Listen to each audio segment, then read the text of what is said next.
তুমি রোহিত ফ্যান না ধোনি ফ্যান, কে সেরা ক্যাপ্টেন? ভাই ক্রিকেট মাঠে কে সেরা ক্যাপ্টেন এটা নিয়ে আলোচনা চলতে থাকে, কিন্তু যখন ব্যাপারটা আছে ধোনি আর রোহিত শর্মার, ভাই তখন ব্যাপারটা আরও জমে যায়।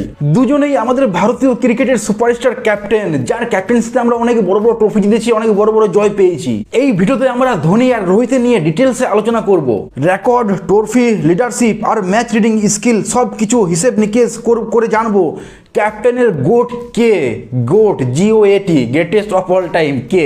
চলো প্রথমে দেখি কার ঝুলিতে কটা ট্রফি আছে আর কার কেমন রেকর্ড আছে। ভাই ICC ট্রফিতে ধোনি হচ্ছে বস। 2007 T20 world cup, 2011 world cup, তারপর 2013 চ্যাম্পিয়ন্স ট্রফি, মানে সাদা বল যতগুলো ট্রফি হয় সব ধোনির কাছে আছে। আর প্লাস ভারতীয় টিম প্রথমবার টেস্টে ধোনির ক্যাপ্টেন্সিতে 1 নম্বর র্যাঙ্ক জিতেছিল। আর অন্যদিকে রোহিত শর্মা কিছু কম যায় না।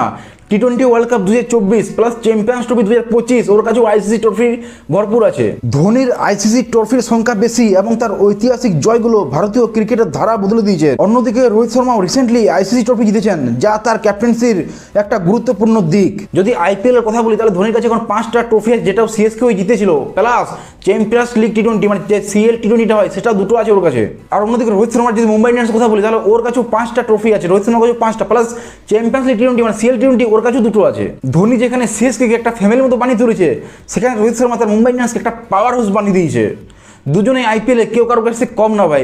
যদি রেকর্ডের কথা বলি তাহলে টেস্টে ধোনি 60টা ম্যাচে 27টা জিতেছে, 18টা হেরেছে। এদিকে রোহিত শর্মা 24টা খেলেছে, 12টা জিতেছে, 9টা হেরেছে। যদি ODIতে কথা বলি তাহলে 200টা ম্যাচে 110টা জিতেছে, 78টা হেরেছে। রোহিত শর্মা 56টা ম্যাচ খেলেছে, 42টা জিতেছে, 12টা হেরেছে। টি20তে 74টা ম্যাচে 41টা জিতেছে ধোনি, আর 28টা হেরেছে। আর রোহিত শর্মা 62টা ম্যাচে 50টা জিতেছে, 12টা হেরেছে। আর IPL এ ধোনি 210টা ম্যাচ খেলেছে, 123টা ম্যাচ জিতেছে, 86 মানে 86টা ম্যাচ হেরেছে। অন্যদিকে রোহিত শর্মা 158টা ম্যাচ খেলেছে, 87টা জিতেছে, 67টা হেরেছে। যদি ICCর কথা বলি তাহলে 58টা ম্যাচ খেলেছে ধোনি, 40টা জিতেছে, 14টা হেরেছে।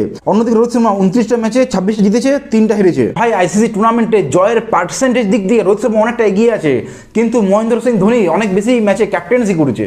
ইভেন টেস্ট, ODI, টি20 তো পার্সেন্টেজ হিসাবে রোহিত শর্মা এগিয়ে আছে। IPL এ ধোনি এগিয়ে আছে পার্সেন্টেজ হিসাবে, কিন্তু ভাই দুজনেই CSK মুম্বাই দুজনে 5বার ট্রফি জিতেছে, এইগুলো হয়ে গেল রেকর্ড। এবার যদি ক্যাপ্টেন্সির স্টাইলের কথা বলি, কে কেমন ভাবে ক্যাপ্টেন্সি করতো, কে কেমন ভাবে দলকে নিয়ে যেত, তাহলে MS ধোনি চরম চাপের মধ্যেও একদম শান্ত থাকতো, তার মুখে কোনো উত্তেজনা দেখতে পাবেন না। তাই বোঝা মুশকিল ছিল তিনি কি ভাবছেন। ধোনি ডেটার চেয়ে তার গাট ফিলিংসের কথা বেশি শুনতেন। মনে আছে 2007 টি20 ওয়ার্ল্ড কাপ যোগেন্দ্র শর্মাকে বল দিয়েছিল আর যোগেন্দ্র শর্মা বল করে ইন্ডিয়া জিতিয়েছিল। ম্যাচের পজিশন কি সেই বুঝে সে ডিসিশন নিত, নতুন প্লেয়ারদেরকে চান্স দিত, সুযোগ দিত, খেলাতো, ভরসা দিত। অন্যদিকে রোহিত শর্মার ক্যাপ্টেন্সিটা সম্পূর্ণ আলাদা। ধোনি মিস্টার কুল, তো রোহিত শর্মা মিস্টার হিটম্যান। রোহিত শর্মা খুবই অ্যাগ্রেসিভ ক্যাপ্টেন, সে অপোজিট টিমকে প্রথম থেকেই চাপে রাখতে চান। ধোনি যেখানে ম্যাচের সিচুয়েশন দেখে ডিসিশন নিতেন, সেখানে রোহিত শর্মা ডেটার উপর খুবই বিশ্বাসযোগ্য ছিল, ডেটাকে খুবই বিশ্বাস করতো। কোন ব্যাটসম্যান কোন বলের কাছে আউট হতো, যে অপোজিট টিম আছে তার স্ট্রং পয়েন্ট কি, তার উইক পয়েন্ট কি, সেটা বেশি দেখতো, খুবই রিসার্চ করতো রোহিত শর্মা এই ব্যাপারে। রোহিত শর্মা প্লেয়ারদেরকে ক্লিয়ার বলে দিত তোমার কাছ থেকে আমরা কি চাই। তার নিজের ব্যাটিং স্টাইলটা তার ক্যাপ্টেন্সিতে দেখা যায়। এদিকে ধোনি, সুরেশ রায়না, জাদেজা, বিরাট কোহলির মতো প্লেয়ারদেরকে সুযোগ দিয়ে একটা ওয়ার্ল্ড ক্লাস প্লেয়ার বানিয়েছে।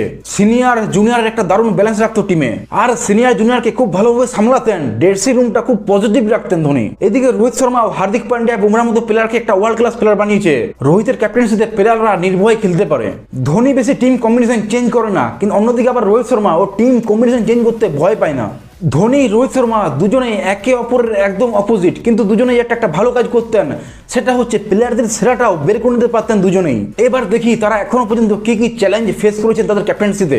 ধোনির চ্যালেঞ্জ ছিল টেস্ট ক্রিকেটে বিদেশের মাটিতে ক্যাপ্টেন্সি নিয়ে, আর রোহিতের ছিল বড় বড় টুর্নামেন্টে ফাইনালে বা সেমিফাইনালে জয় হাতছাড়া করেছেন, যেমন ODI ওয়ার্ল্ড কাপ 2023টা। তাহলে এবার যদি বলি কে সেরা, ধোনি না রোহিত, তাহলে দুজনেই নিজেদের মতো করে ভারতীয় ক্রিকেটে অসাধারণ অবদান রেখেছেন। ধোনি ভারতীয় ক্রিকেটকে একটা নতুন লেভেলে নিয়ে গেছেন, আর রোহিত সেই তাকে আরও মজবুত করেছেন। যদি তুমি ঠান্ডা মাথায় চাপের মধ্যে ডিসিশন নেওয়া ঐতিহাসিক জয়ের কথা বলো তাহলে ধোনি এগিয়ে, আর যদি অ্যাগ্রেসিভ ক্যাপ্টেন হিসেবে বলো তাহলে দিকে রোহিত শর্মা এগিয়ে। তোমাদের কি মনে হয় কে সেরা ক্যাপ্টেন? আমাকে কমেন্ট করে জানিও, আর ভিডিও ভালো লাগলে লাইক, শেয়ার, সাবস্ক্রাইব করে দিও। দেখা হচ্ছে পরের ভিডিওতে। Bye bye, take care, see you.